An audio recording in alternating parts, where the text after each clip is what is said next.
Mes labai greitai ekspromptu sutarėm šitą nufilmuoti, planavom gan ilgai. Tikėkime, viskas gerai girdisi ir viskas aiškiai matosi. Tai sveiki, mielieji. Ačiū, kad susirinkote šitame naujame video. Kaip matote, turiu šiandien svečią. Tai yra mano sesė, Brigita. Dabar jau nebe Šopaitė, bet Dailai. Tikriausiai taip ištariau. Tai va, o kodėl norėjau pakviesti savo sesę šiandien, nes iš tikrųjų įdomi tema tokia, kaip gyvenimas užsienyje su dviem vaikais, iš tikrųjų tave paveikia, veikia ir kaip jūs ten gyvenat ir kaip gyvenimas tau užsienyje pačiai. Tai galbūt kažkam bus labai įdomu pasiklausyti, kas gyvena taip pat užsienyje ir galbūt jaučiasi panašiai arba nori išgirsti kažkokių insightų ir patarimų, tai gal kažką galės pasisemti iš šito pokalbio.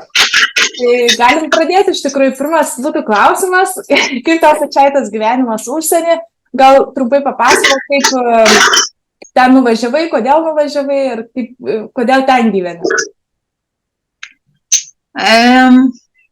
Tai kaip ir pabaigus savo studijas, kažkodėl netgi prieš pabaigimą man buvo toks, kad nematau savęs Lietuvoj, tai matyt buvo kažkur pasąmoningai, kad noriu iškeliauti,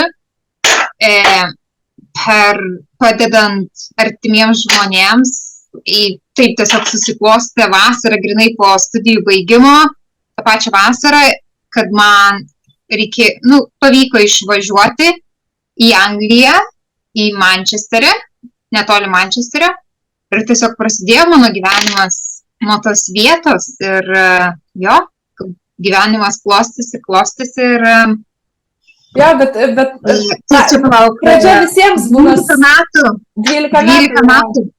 Pradžia iš tikrųjų, kiek žinau, visiems būna gan sudėtinga, bet kaip tu įsiliejai tą visą gyvenimą ir vis dėlto, kodėl nenusprendė atgal grįžti, nes daugumą žinau, kad grįžta, pasiduoda ir atgal grįžta. Kas sustabdė tave, kaip sakant? Tai kaip ir buvo, kad meilė tikriausiai žinai, kad sustabdė mane.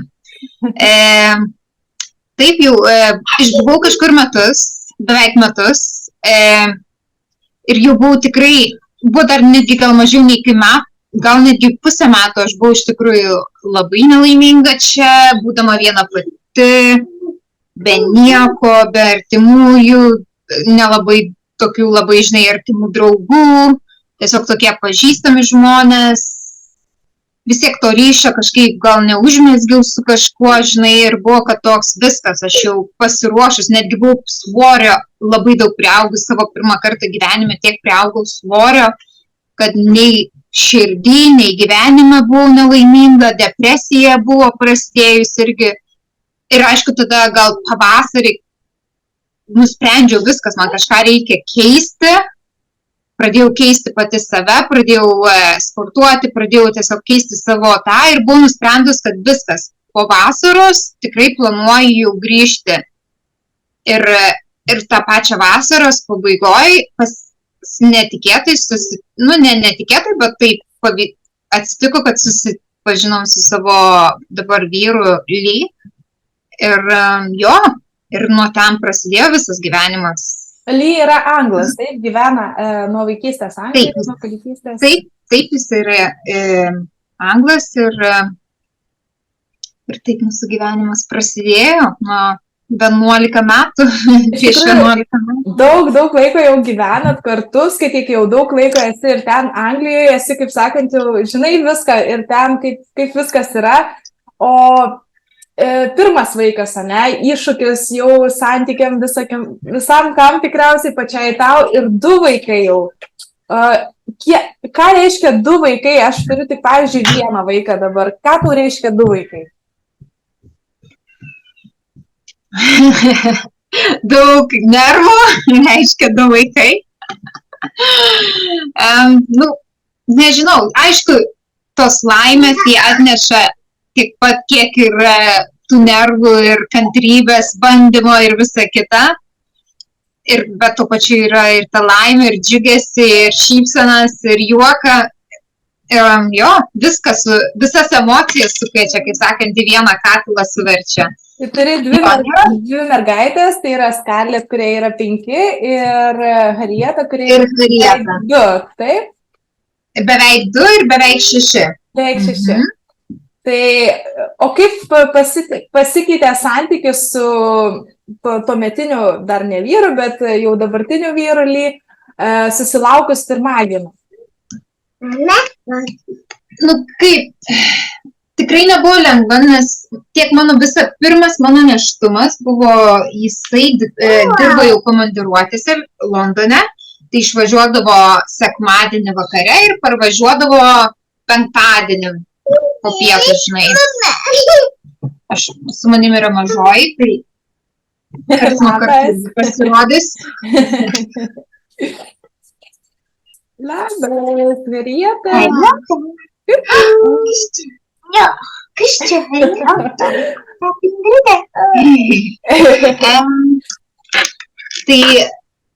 Tai mano pirmasis nėštumas buvo toks, kad jisai buvo komandiruotėse, tai jam būdavo netgi, jisai parvažiuodavo po savaitės ir būdavo, kad kaip tu pasikeitus jau netgi, kaip mano dydis pasikeitęs, netgi to pilvo keitimasis, viskas, jam būdavo vos ne šokas, mano kūnas tai keitėsi, žinai. Tai vos ne, kai savaitgalis tik tai matai, žinai, ir visa kita. Ir pirmieji mūsų buvo, aišku, jis buvo 5 savaitės su mumis pačioj pradžioj, kai jinai jau gimė.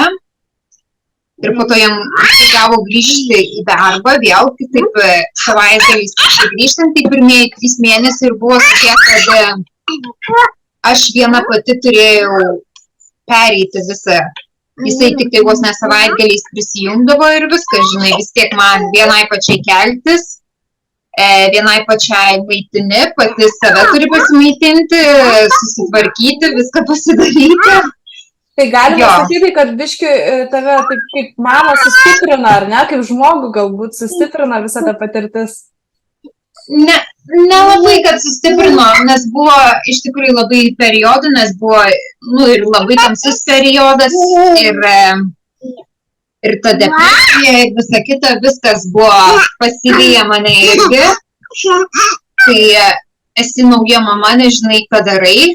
Pirmą naktį pasiėmus Scarlett, parvažiavom namo, pirmą naktį pasiėmus Scarlett verkė, nežinau ką daryti, nežinau kaip nuraminti, tą padarai ir vis tiek atrodo negerai, tai aš pirmą naktį prie grinai taipą, prisiglaudus ją prie savo krūtinės ir tiesiog taipą atsisėdus miegojau. Net nemiegojau, tiesiog budėjau visą naktį su ją, kad tik jinai, kur jinai jautėsi geriausiai, nusiraminus prie manęs atsigulus. Jo, tai tikrai buvo pilna iššūkių, nebuvo lengva ir visa kita.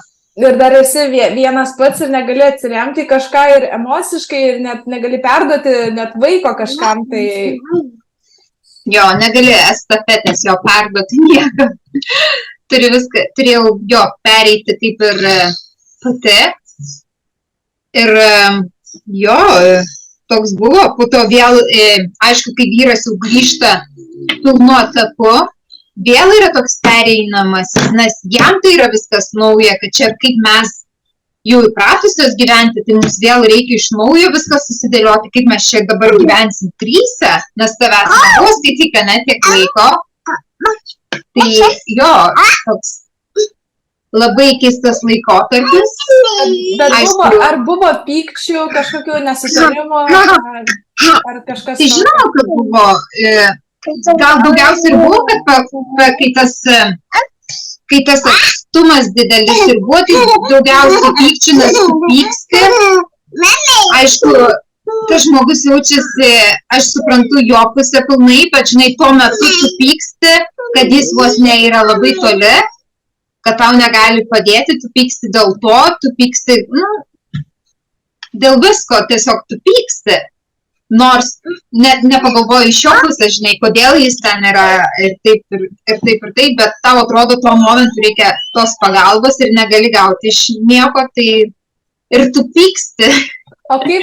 Nors pilnai žinai, O kaip tu dylinai su visu to, gal vat, kažkas, kas klausosi, žinai, žinosi, gal irgi, aš gal vis tiek turiu kažkur kreiptis, nėra taip jau visiškai, žinai, ar į šeimą kreipiais, ar kažkur pas draugų, ar kaip tu išsprendai va šitą bent jau emocinę tą tokią dilemą?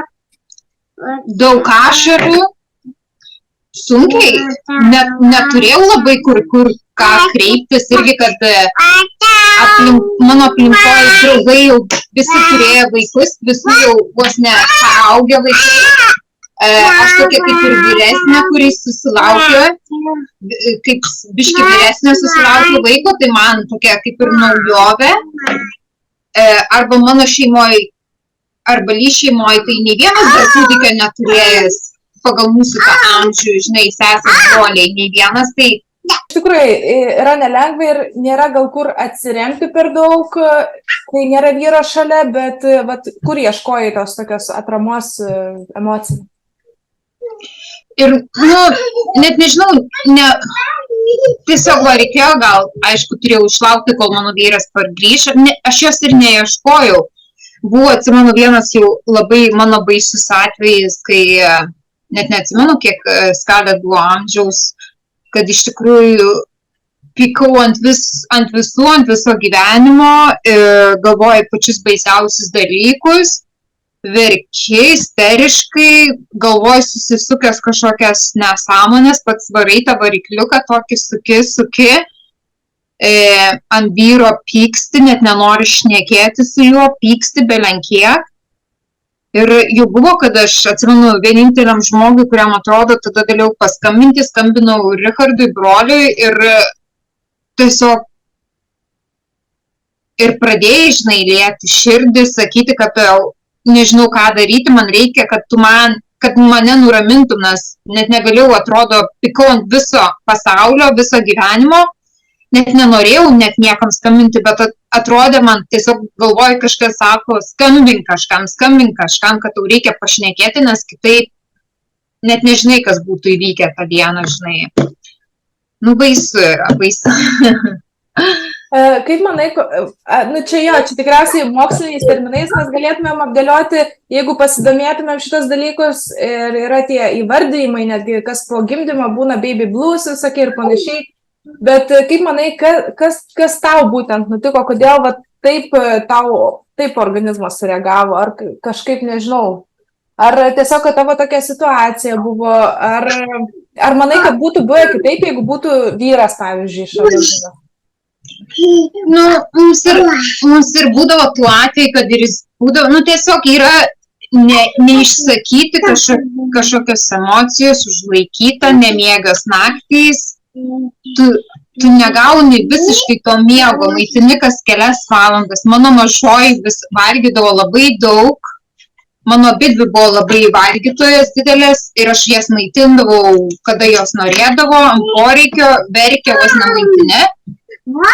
Tai tu tiesiog emociškai, fiziškai, psichologiškai esi išsekęs ir neturi to ramsčio, pyksti viduj, neišsileidi tų emocijų, laikai, galvoji suki, aš esu labai didelė galvotoja, apgalvotoja, pergalvotoja, susikuriu scenarijus, kurių tikriausiai net nereikėtų sukurti, prisigalvoji nesąmonių ir neišsakai ir po to visas tas nekalbadieniai pasidaro, nekalbi, supyksti ir neišsakai.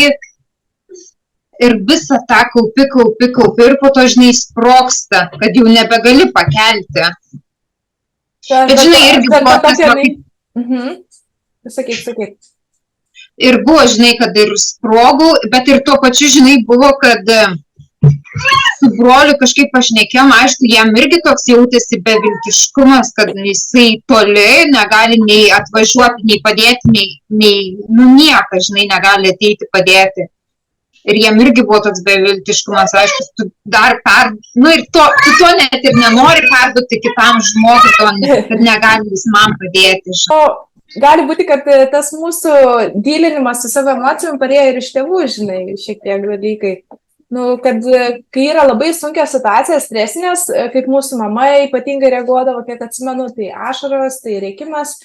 ir tavo gal kitoks šiek tiek bendravimo būdas užsiskleisti, man atrodo, tu labiau ar ne užsiskleidi ir nebendrauji.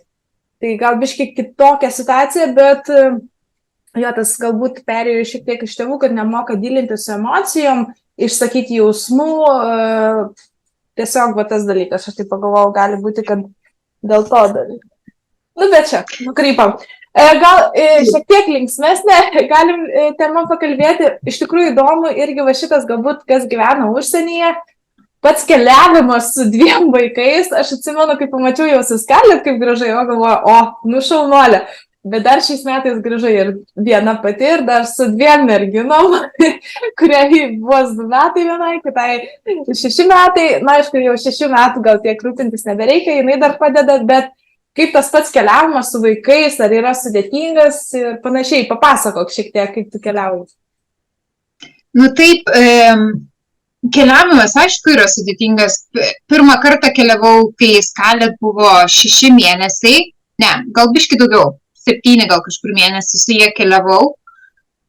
Mano pirmoji kelionė, bet man ir buvo toks, žinai, aš norėjau tokio challenge, ypač dar, žinai, kai tu esi motinystės atostogos ir turi tiek laiko ir galvoji, čia, tikrai nori keliauti ir tiesiog nori tą laiką, kadangi mano šeima yra toli, nori praleisti su jais, dar mano niekas vaiko net nematė gyvai, žinai, mano šeima. Tai tikrai nori parodyti, nori vis tiek, žinai, tą tokį challenge padaryti, nors žinai, kad bus sunku, net nežinojant, kiek bus sunku. Aha. Bet jo, paėmėm ir padarėm. Tai dabar padarius klaidą, kad ten, kai su Skalės skridau, pasirinkau, netgi turėjau 2 skrydžius pereiti, tai buvo visiška nesąmonė. Tikrai to nedaryti. Kaip sakant, kuo greičiausiu būdu lėktuve nuo vieno taško iki kito. O su 2 vaikais grįžau praeitais metais. Tai mano vyresniai buvo 4 ir mažoji buvo 8 mėnesių. Tai jo, tai 4 metai jinai jau yra gan protinga, jinai gali užsiimti, pasiėmė tą planšetę, duodi jai. Jinai netgi man pasakai, ką jinai gali padaryti, jinai man padėjo labai daug.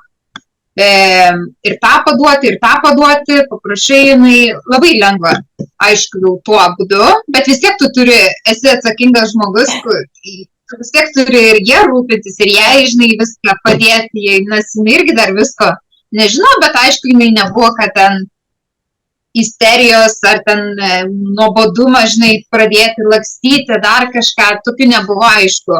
Aišku, mažoji, vėl to pačio amžiaus, kad jinai rankinukas, kaip sakant, ją reikia tampyti, kelti, vežimėlio į lėktuvą, taigi neįsiveši, turi viską ir tašes, ir tą, kelnoti, vežtis, nes mes grįžom mėnesiui, tai žinai, kaip reikia daiktų mėnesiui.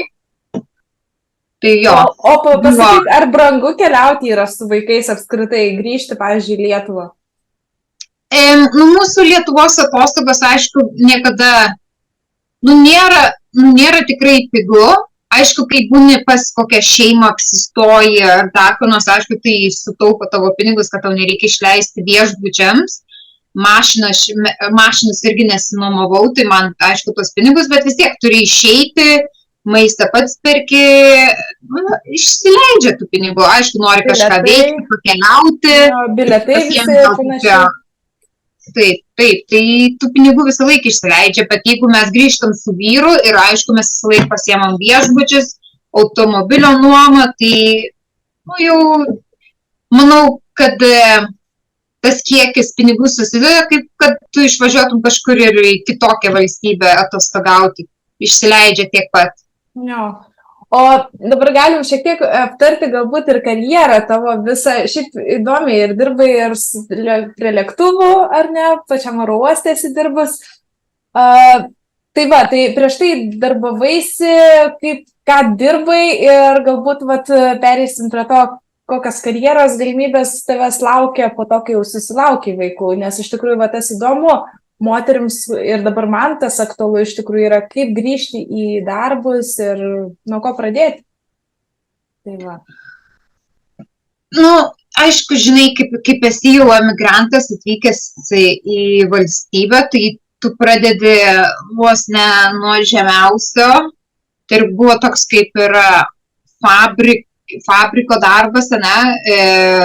Pradėjau oro uosto sandėlį, kaip čia išsiverstų, kurie aprūpina lėktuvus kur maistu, kur jie visą supakuoja tą tokią mašinytę, kur jie stumdo tą kartą tokį. Tai kaip ten viskas yra paruošta tiek vandeniu, tiek visko aprūpina lėktuvą, tai ten ir mano prasidėjo darbas. Tai aprūpinimas tą lėktuvą supakuoja į maistus, daiktus ar dar kažką. Tai ir po to gal metai, gal netgi mažiau aš ten išdirbau, po to buvau persiusta į Emiratų launchą, tai ten vėl aptarnavimo srity, tai kaip ir, nu, tiesiog kaip ir kokioje kavinėje ar bare dirbti, tai tiesiog aptarnauti, papildyti. Vėl, čia yra su lėktuvais susiję, tai oro uosto daly dirbi, matai lėktuvus. Tai buvo, kaip čia pasakyti, labai reikalaujantis, labai atimantis fiziškai energiją iš tavęs, netgi kartais ir emociškai, nes ant tiek tu dylinti turi dar, žinai, iš tavęs siurbia tą energiją vadovai, tai tu jautiesi tiek psichiškai, tiek psichologiškai, fiziškai išsiurbtas toks visas. Ir aš dar gavau paaukštinimą, kad tapau irgi vadybininkė tenai. Ir ten neilgai pradirbus supratau, kad mano ateitis, aš noriu turėti ateitį, neužilgo ateitį vaikų. Ir man šitame darbe būdama, aš jų tikrai negalėsiu čia turėti, nes tai būtų, jaučiu, netgi prarasčiau vaiką tokiam darbe. Nu, ant tiek buvo sudėtinga, žinai, psichologiškai ir fiziškai. Ir psichologiškai, Taip, tai maniau, kad tai supratau, kad man turiu kažką susirasti lengvesnio, kad man labiau gal ir patiktų to pačiu ir kad manęs tiek psichologiškai nevargintų, nes labiausiai gal tas aspektas psichologiškas, kad man šiuo metu karjeros nebenorėjau tuo metu, tai kad ir gavau tas pareigas, nusprendžiau, kad aš jų nenoriu, nes gal nebuvau pasiruošus tuo metu ir nenorėjau, nes mano planas buvo, kaip ir galvoju, kitoks, nes aš jau planavau savo galvoj vaikus. Ir jo. Įdomu, aš truputį pertrauksiu, kad apskritai netgi tavo sugalvojimas, kad turėsi vaikų, galbūt privertė tave pakeisti tavo darbą į patogesnį, gal lengvesnį, šiek tiek nebūtinai lengvesnį, bet psichologiškai, emociškai gal lengvesnį. Tai net vaikų turėjimas net padeda tau pačiai kažkaip savo vertę kelti. Taip galima išsireikšti? Kad ir nevertė, ten aišku buvo darbas jau, kurį tu norėtum gauti ir ant popieriaus ir visa kita, kaip sakant, tu jau pasieki jau tokį, kad tu esi vadovas šitoj vietoj ir supratau, kad, ar tai verta tavo sveikata, žinai, nes ten yra ir šiftai, kaip čia yra pamainos, kurias turi tu dirbti, kažkas negerai, tau jie skambina, visas stresas tau ant tavęs keliauja, kaip ir sakiau, vadovybė buvo nuo pat pradžių ne pati geriausia. Tai jie dar daugiau tą streso, kai tu esi pats vadovas, tai tą streso dar daugiau netgi pasiekė. Tai tiesiog nebuvo verta, žinai, ką jie tau davė. Ir tiesiog sakau, kad Austėja, kad nebuvo verta tiek atiduoti savęs ir tiesiog galvojau, kad kokie čia darbai galėtų būti, nes mano ruostas vis tiek įdomus, man vis laiką įdomiai atrodydavo tą čekino, kur tu check-in atlieki, kaip lietuviškai vadinasi. Net neįsivaizduoju iš tikrųjų, kaip jis, kokį turi pavadinimą. Irgi. Jo, tai visa ta dalis, kaip, kur jie man visą laiką įdomiai atrodydavo ir matai vis tiek jos labai gražiai apsirengusios ir visa kita ir galvoju, jo, šito noriu pabandyti ir pabandžiau, nusprendžiau, tai vieną dieną paėmiau, atsimenu, labai mane kažkas sunervinome tame darbe, labai kažkas mane sunervino ir aš jau buvau netgi pasirašęs savo tą išėjimo laišką ir buvo taip, vos nežinai, aš išeinu, žinai, palikit mane ramybėj. Tai kuriai tokį planą, išėjimo planą tokį, kuriai.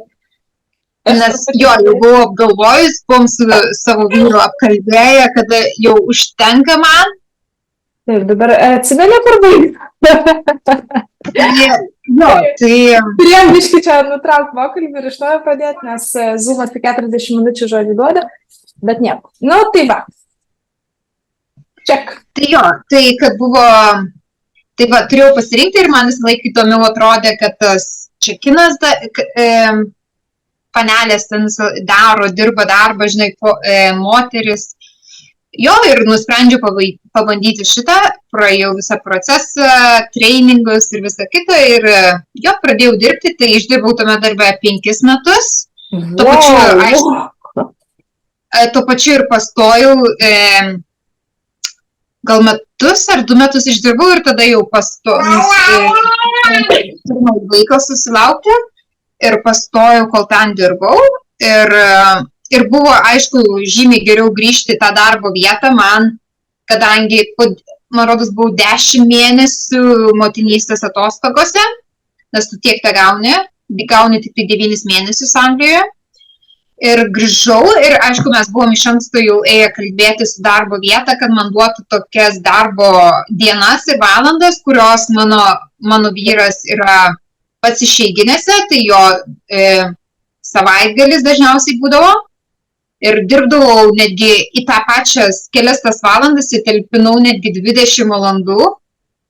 Tai būdavo gan ilgos darbo dienos, savaitgalį atidirbi po 10 valandų. Ir jo, ir toks buvo mūsų pirmieji metai iki, netgi pandemija po to, tai 2 metai kažkur pradirbau, kaip jau po Scarlett gimimo.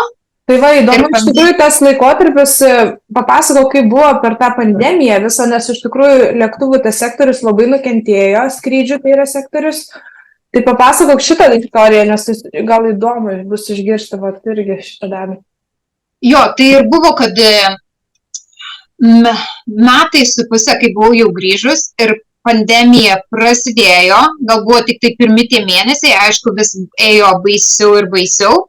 Tada Anglija čia padarė tokį furlough, kur visi, kas norėjo, įstaigos galėjo pasiimti šitą tokį kaip ir leidimą, kad jie vis dar mokės, valstybė padės jiems mokėti atlyginimus, bet jie gali sėdėti namie ir jiems moka atlyginimus, tik išlaikyti tą darbo vietą, kaip sakant, kad darbdaviai neatleistų darbuotojų. Bet aišku, aš ir buvau netgi 6 mėnesius sėdėjau namie, gaudama atlyginimą, kur aišku, skustis negalėjo, kaip ir buvo fainiai, bet tuo pačiu tada, aišku, įstaiga nusprendė, kad, vis tiek jie praranda jau daugybę pinigų, kad ir darbuotojai yra vis tiek sėdi namie, kad ir valstybė moka tos atlyginimus. Tai vis tiek įstaiga nusprendė atleisti labai daug darbuotojų, pasiliko tik tai kelis, kiek jiems reikėjo tam skrydžiams aprūpinti, nes jų irgi sumažėjo belenkiek. Ir jo, ir praradau darbą pandemijoje, skaityk jo. Ir tuo pačiu po pusės metų, kai jau buvau atleista, mes su vyru pakalbėjom ir nusprendėme, kad gal netgi ir pats tas susilaukti to antrojo vaiko, gal pagaliau ir yra tas laikas pabandyti. Taip, atrodo, kaip tik būtų kitiems gal nesaugu, žinai, gal čia praradai darbą, tu esi kaip ir be darbo, žinai, o vyras vienas pats išlaiko viską. bet matyti vis tiek turėjote santaupų kažkokių, turėjote, nes šiaip dėliojate savo tikriausiai gyvenimą, kad turėtumėt santaupų ir visą kitą. Tai... Nu, aišku, mes jau vis finansiškai pakankamai saugus jautėmės tuo tarpu ir kad buvo, aišku, mano jau aš atlyginimą būčiau visiškai praradus, mano atlyginimo net nebėra, nes nieko nebegaunu, nei valstybė man mokėjo motinystės, nei darbas. Tai dėl antro vaiko, ja. Taip, antrame vaike, tai aš jau visas tas, kaip piniginė atvaizda, tai jau jo viskas, ką vyras ir ta vaiko tokia piniginė pašalpa ir viskas. Vienkartinė vos. Mes nieko ir negaunam, nei iš valstybės, nieko. Tai ir buvo toks, aišku, jau žinojom, kad bus toks biški nuoskaudis, bet to pačiu, žinai, galvojam toks laikotarpis, nes aš nelabai ir, kadangi ta pandemija, aišku, visus išgąsdino ir aš galvoju irgi, jeigu pastosiu, aš gal ir nelabai netgi noriu dirbti, kadangi bus baisu, biški toks atrodė iš pradžių, žinai, baisu, kad jeigu aš susirgčiau, kad neščia, kol aš dirbu, dar kažką, tai ir net nenorėjau iš tikrųjų pradėti dirbti, kol buvau neščia, ar kol planavom iki to, žinai, tai galvojau, gal kaip tai geriau būtų tas nepradėti, žinai, dirbti. Tai taip, tai nusprendėm su vyru, apsiėmėm ir jo. Ir išėjau į darbą, kiek čia buvo, jai beveik metukai buvo, praeitų metų lapkritį pradėjau dirbti. Jo, jai beveik metukai buvo, 11 mėnesių kažkur ir aš pagaliau pradėjau dirbti parduotuvėje, vis pakeičiau visiškai sritį, palikau oro uostą, nes darbo valandos yra, aišku, jos man patiko, tuo tarpu buvo gerai, ypač kai vaikų neturi, tai gerai, nes ir, aišku, turi ir naktį keltis, tam paryčiais keliesi, nes skrydžiai anksti, kokia 4 tau reikia ryte jau būti, tai tu turi keltis 2, kartais tau reikia 3 būti, tau reikia keltis 1, arba tu grįžti, bet vėluoja skrydžiai, tu grįžti labai vėlai, turi pasilikti viršvalandžius. Tai tos valandos būdavo tokios šiftai, pamainos tokios, tai jos skirtingos kiekvieną savaitę, negali. Tai va, ir tai nusprendžiu tikrai nebenoriu oro uosto daugiau, tai ir pasirinkau parduotuvę, dirbti Nextas, ir kuris lengvas, paprastas darbas, jo ir tik tai savaitgaliais dirbu, pakol kas, iki kol mažoji gal pradės darželį ir tada va, jau gal pagalvosiu, ar mokyklą netgi, kol pradės karjerą. Tai tos karjeros dabar net neieškau, negalvoju apie ją ir net nežinau, kurią linkmę norėčiau eiti, kaip ir jinai jau bus pasiruošus eiti. Tai tokia nežinomybė yra, dar, kaip sakant, ieškosiu gal savęs. Bet kaip tu manai, apskritai, ar kaip, pats tas dalykas visuomenėje yra labai toks socialinis dalykas, kad mamoms yra ir jūs turite ir prižiūrėti vaikus, bet jūs turite ir dirbti. Ir kaip atrodo persiplėšti per tą visą, ir jūs turite karjerą daryti, bet jūs turite ir vaikus prižiūrėti. Tas toksai spaudimas kažkoks yra toks nežmoniškas. Kaip tu jauties va šitam visam dalyke? Aš nežinau kaip. Gal aš su pirmu tokį labiau jaučiausi ir visą kitą. Ir spaudimą gauni ir tiek ir iš vyro, ne, ir iš to, nes pripratę, kad jūs abudu esate dirbantis. Net nežinau, nes aišku, viskas krenta ant vyro pečių irgi, jam gal irgi ne tiek, nes vis finansiškai ir visą kitą, jis turi viską aprūpinti, tiek paskolą mokėti, tiek šildymą, tiek dujas, tiek elektrą, taigi viskas krenta ant vieno žmogaus pečių tada. Tai jo, ir tada jam labiau gal yra psichologiškai irgi, žinai, sunkiau, kad, jisai turi suprasti, nesuprasti, bet aprūpinti visą šeimą, žinai, viskuo. Tai yra tas, aišku, toks gal ir būna spaudimas. O kažkaip su antru gal mes supratom, kad vis dėlto galim ir taip, žinai, būti. Ir dabar nejaučiu jokio to spaudimo. Irgi, ką pati dabar uždirbu, jisai netgi, pavyzdžiui, manęs neprašo prisidėti ar kažko, jisai pilnai supranta. Tai labiau yra, kad aš pati savo, žinai, turiu išlaidas, galiu, žinai, labiau leisti kažką, žinai, pirkti ir visą kitą. Austėja labai nori čia pasirodyti.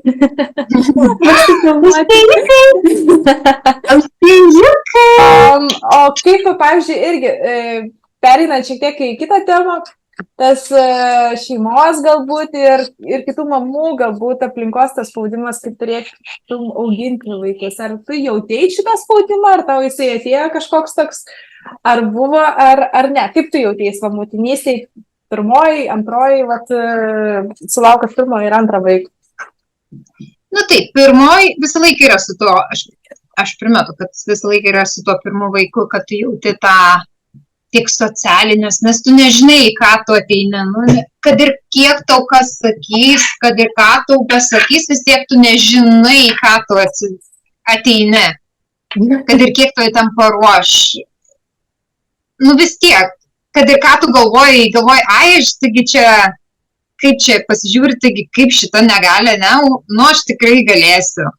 Nu ir nėra tai. Išsekimas vis tiek padaro savo, tai ką socialiniuose tinkluose, man buvo pagrindinai socialiniai tinklai, nes aš nelabai turėjau čia gal mamų pažįstamų ir šeimos šalia, mano visi pokalbiai būdavo dažniausiai video kolai su šeima ar su draugais ir tu vienas jautiesi ir tai jo, ir ką tu socialiniuose tinkluose ten matai, ar kažkokias nesąmonės, tai ir būdavo, kad tu toks jautiesi, oi, kaip čia jiems gražu, o man čia taip, aš pervargus, niekas nekalba apie tai. Tai, jo. Bet iš tikrųjų norėčiau paminėti, kad iš tavęs pirmosios ir sužinojau, kad yra iš tikrųjų sunku ir tu labai tą stengdavais, kaip čia, Pabrėžti, jo, kad nėra lengva ir sakei, kad aš niekada ir net nesakyčiau, kad yra lengva. Tai iš tavęs sužinojau. Jo, kad kai kurie mano draugai sakė, kaip jiems lengva buvo arba nekalba apie tai iš viso, tai toks suvokimas netgi, kaip tai, aš net netikiu jumis dabar, net negaliu net patikėti, kad taip gali būti, nes, ant tiek yra sunku, arba jis slepia savo emocijas, žinai, arba kažkas negerai. Bet esmė ta, kad yra toks fenomenas, kad moteris, kurios turėjo labai lengvą laiką su vaikais, nesupranta tų moterų, kuriams buvo sunku, ir atvirkščiai, kuriams buvo sunku labai, nesupranta toms, kuriams lengva. Čia toks yra tiesiog dalykas. Bet... Nu, tai jo. Aš turiu vieną draugę, kuri sakė, jai buvo lengva, aš tikiu, jai buvo, jinai sako, jinai miegojo, jai vaikas gimė ir jis tą pačią vos ne naktį išmiegojo pirmą kartą. Tai jinai nepatyrė miegių naktų, tai jai... tai aš džiaugiuosi, žinai, o man buvo atvirkščiai, aš tiek su pirmu, tiek su antru nemiegoju ilgai, tai... Jo, ir pirmo gal net nežinau, kad gali ištreniruoti. Jeigu pradėsi anksti treniruoti, su pirmu nežinojau, kad gali ištreniruoti, kad palaipsniui tas vaikas pradės miegoti. Ką su antru padariau ir man palengvėjo gyvenimas gal 7 mėnesių.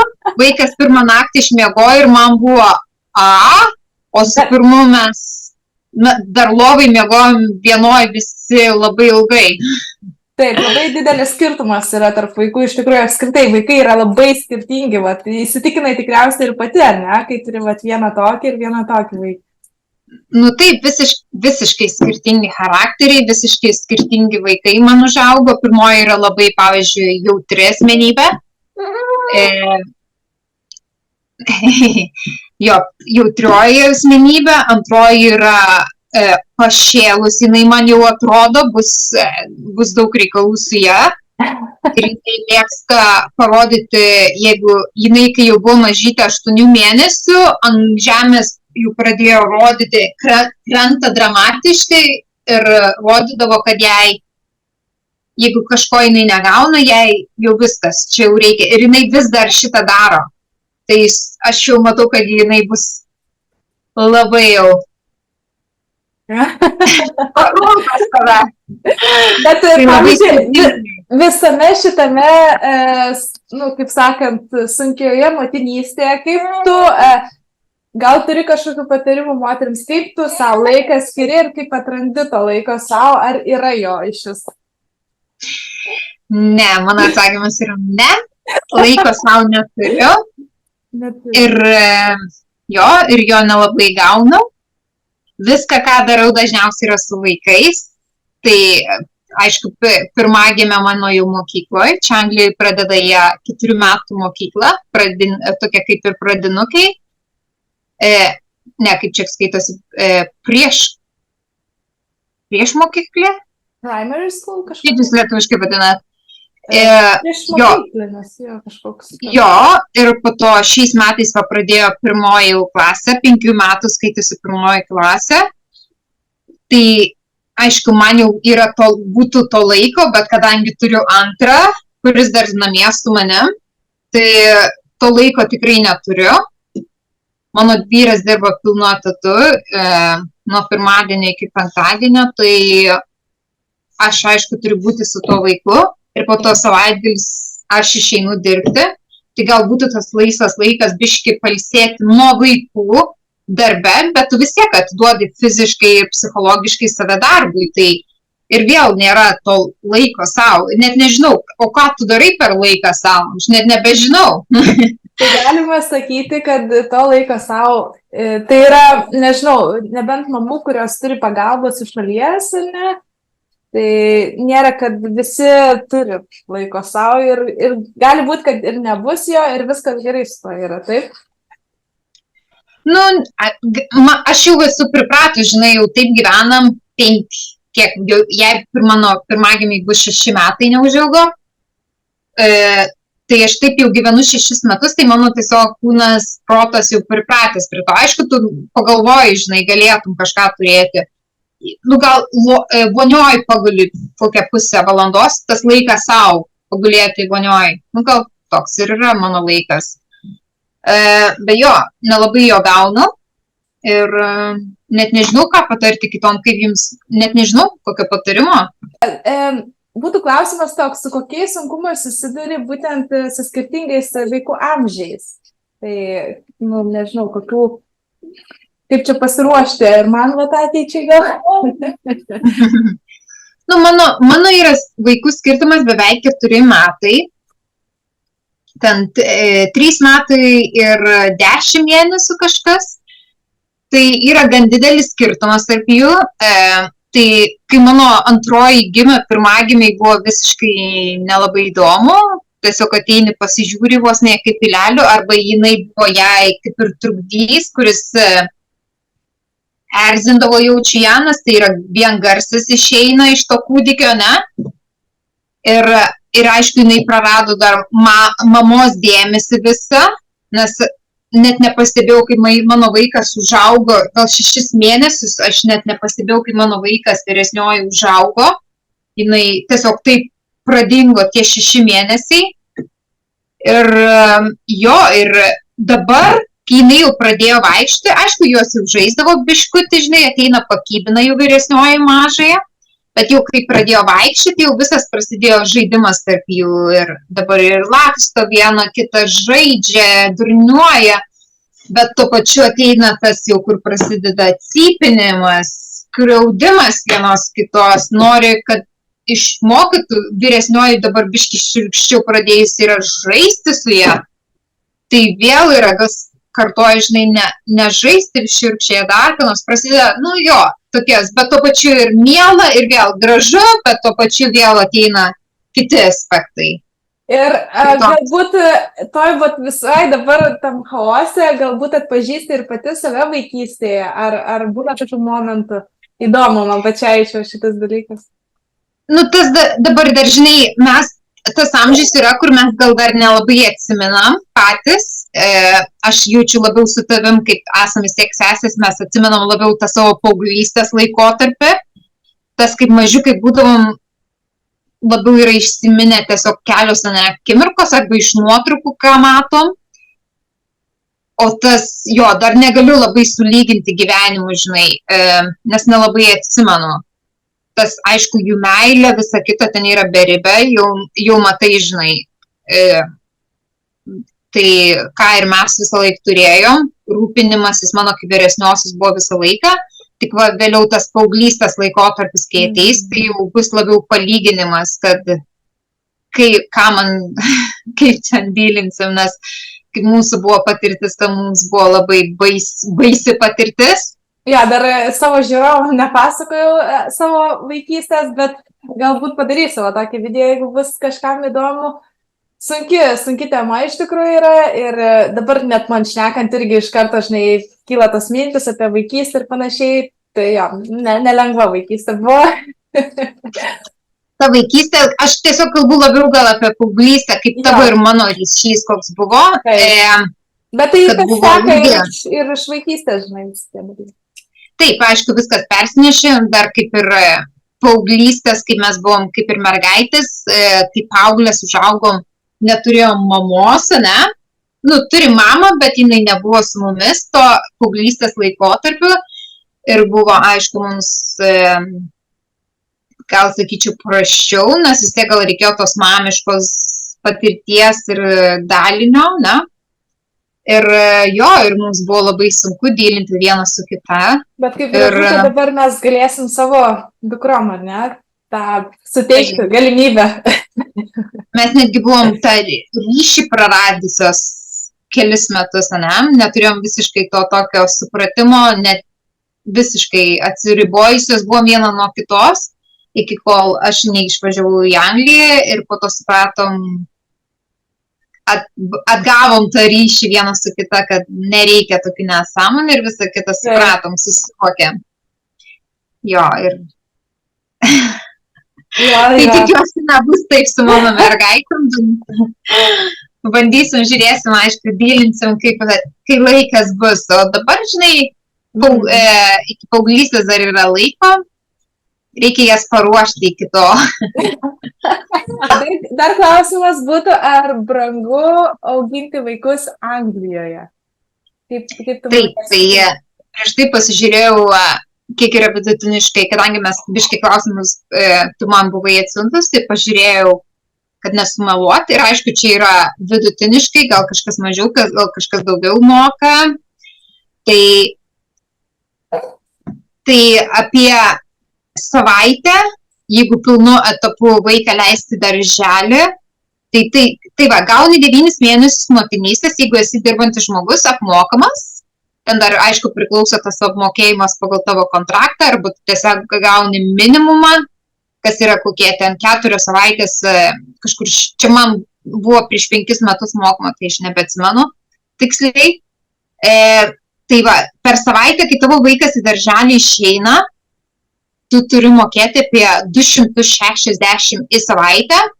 Tai va, skaityk, tas yra beveik 1000 per mėnesį, ką tu turi atiduoti darželiui, o tavo motinystė yra tik tai 9 mėnesius. O nemokamas valandas Anglijoje gauni, kai tavo vaikui yra 3 metai. Jeigu 2 tėvai dirbantis, tada gauni 30 valandų. Jeigu vienas iš tėvų yra dirbantis, gauni tik tai 15 valandų.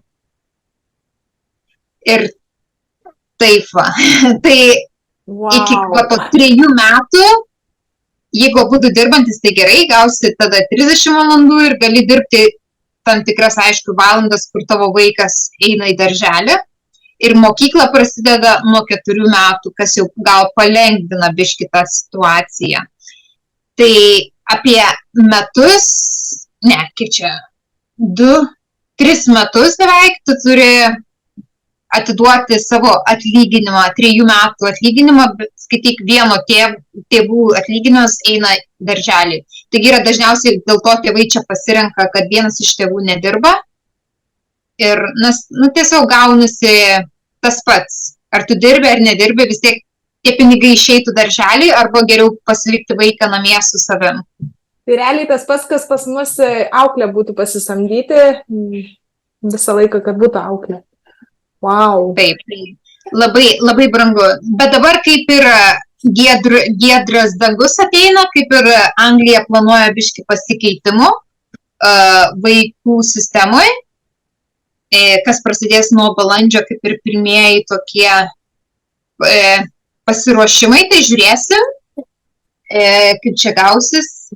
Gal aš nelabai pakliūsiu, bet bent jau šviesi ateitis naujom mamom ir kas yra labai džiugu, kad sistema biški keičiasi, ką jau reikės senai pajudinti. Šiaip labai gerai girdėti, kad pokyčiai vyksta, iš tikrųjų, wow, super. Taip, gal kažkokiu metu ir pailgins motinystės atostogas, tai būtų labai džiugu iš kaip valstybės, nes įstatymu. Jo, tas iš tikrųjų labai keista yra, kad tos labiausiai išsivyščiusios šalis yra faktas, kad Amerika ir Australija, dvi labiausiai išsivyščiusios šalis, neturi motinystės atostogų. Čia yra žiauru. Amerika iš viso tai gauna, nurodos, ten 3 mėnesius, vos ne, ir turi vaikai grįžti. Ir tai, skaityk, kai tu sakai, gauni tos 9 mėnesius, kai kurie, jeigu yra kokios vienišos mamos, dar kai kurie net neturi pasirinkimo, kai kurie turi jau grįžti po 3 mėnesių į darbą, nes nėra pasirinkimo. Žinau, kad yra netgi darželiuose 3 mėnesių kūdikiai jau palikti prižiūrėjimui. Aš labai esu dėkinga, kad aš turiu tokią galimybę Lietuvoje 2 metus pasimti. Aišku, ten nėra dideli pinigai 2 metais, bet vis tiek jinai yra. Jeigu vienas dirba bent jau žmogus, tai kažkaip vis tiek išsilaikys šeimą. Aišku, su tokiais dabar kylančiam kainom vis sunkiau, turėjau pažiūrėti savo pirkinius, bet viskas įmanoma. Tai pabaigai norėčiau tokį, kad pasakytum galbūt ir savo, ir galbūt mamoms, kurias žiūri, ką perduotum savo, jeigu dabar lauktumės ir pirmą kartą lauktumės, ką perduotum, kokį patarimą dabar jau būdama jau su tokia patirtim, jau su 2 vaikais, kokią žinutę savo perduotum atgal į praeitį? Jo, gal, aišku, rūpinti savim tiek emociškai, tiek psichologiškai, tiek fiziškai, kiek įmanoma. Nekreipti dėmesį, gal ką kiti pagalvos, ar kaip tu atrodai, tas ne dabar yra tas svarbiausia. Kaip čia buvau, ir gal nelyginti savęs su kitais, su kitom, ką tu matai, tai ką tu matai dar nereiškia, tai yra realybė, tu nežinai visos realybės, ir nelyginti savo vaiko su kitais vaikais, kad čia to nereikia daryti, nes tai dar labiau pasunkins savo psichologiškai, apkrausi save bereikalingą informaciją, ką su pirmu vaiku aš tikrai dariau, o su antru tikrai to jau net jau labiau lyginau savo pirmą ir antrą vaiką, tiesiog vienas su kitu taip, ko ir to neturėtum iš tikrųjų daryti, nes tai yra skirtingos asmenybės. Bet vis tiek tiesiog savo, čia pasidžiaugi gal, bet jau nebelyginis su kitais, bet jau žinai, tiesiog pasidžiaugi, kas ką taip ar taip, iš gražiosios pusės palygini, kaip sakant. Taip. Ir kai yra sunku kalbėtis su antra pusė, jeigu nėra antros pusės, kalbėtis, prašyti pagalbos, jeigu jos reikia iš artimųjų, ar kad ir tas yra draugas artimasis, kad yra šeimos narys artimasis, kad ir kažkas, jeigu yra, aišku, kalbėtis, išsisakyti, paprašyti tos pagalbos, nebijoti, kad ir galvoji, gal čia apkrausi kažkuom, žinai, tą asmenybę, žinai, kažkuo tuo nusivylimu, nebijoti, paprašyti tos pagalbos, nes tai gal ir išgelbėti tavo ar gyvybę, nes kartais ant jie gali būti sunku tuo momentu, atrodo, kad yra neviltis, praradai visą viltį, bet jeigu kažkoks tas kirminėlis vis tiek gal kaip ždėjo, prašyk, skambink, padary ir pabandyk ir paprašyk, arba nepalikti tiek ilgai kramtyti savęs, kad jau reikėtų, žinai, paskutinį šiaudų griebti. Tai būtų tokie Tai ačiū patarimai. iš tikrųjų, kad pasidalinai. Man pačiai net buvo iš tikrųjų gera ir klausytis. Aš kaip pati irgi patyrus tą pogimdyvinę depresiją. Tai labai labai ačiū, kad pasidalinai tokiam jautriais dalykais. Tuoj baigsim mums tie. Tai ačiū labai, kad prisijungiai pakalbėti, kad skiriai tam laiko. Ir ačiū žiūrovams, kurie žiūrėjot. Susitiksime kitose video. Iki. Ačiū, kad išklausai. Ačiū. Ačiū.